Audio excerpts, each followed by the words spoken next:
దత్తపుత్ర పెళ్లికి ముందు పవిత్రమైన హామీలిచ్చి పిల్లలను పుట్టించి పెళ్లి కాగానే 5 ఏళ్లకు ఒకసారి కారులు మార్చేసినట్టుగా భార్యలను వదిలేసి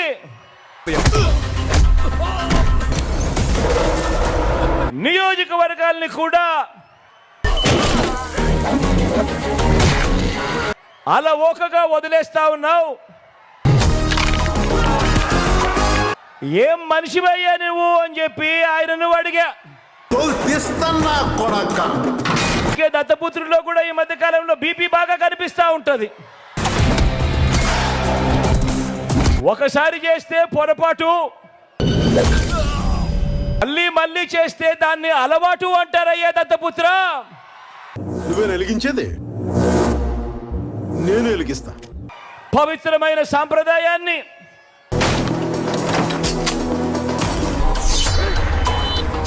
నడి రోడ్డు మీదకి తీసుకురావడము,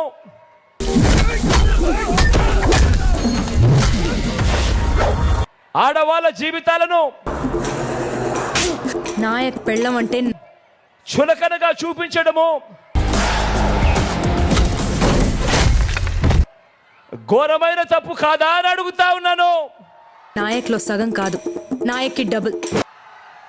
ఇది నేను అడిగితే తప్పు అట. ఇలాంటి కొడుకులు సార్, రూల్స్ రెగ్యులేషన్స్, మంచి మర్యాద, మట్టి మసానం ఇవేం పనిచేయవు సార్. ఇలా 5 ఏళ్లకు ఒకసారి 4 ఏళ్లకు ఒకసారి భార్యలను మార్చడం మొదలు పెడితే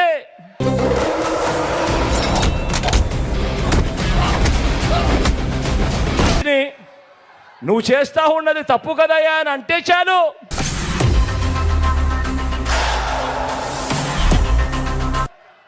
ఆ పెద్ద మనిషిలో కూడా బీపీ విపరీతంగా పెరిగిపోతుంది. పాయింట్ బ్లాంక్ లో కాల్చి తుప్పల్లో పడదొబ్బితే 10 రోజులు పడుతుంది శవం దొరకడానికి. ఇలా ఇలా ఇలా ఊగిపోతా ఉంటాడు. ఇటు బలిసి కొట్టుకుంటున్నాడు, మనం ఏంటి ఇటు చూపిద్దాం, బిగిద్దాం నా కొడుకు. చేతులు ఊపేస్తాడు, కాళ్ళు ఊపేస్తాడు, తల ఊపేస్తాడు, అన్ని ఊపేస్తాడు. వాళ్ళు నా వెంట్రిక కూడా పీకలేరు అని చెప్పి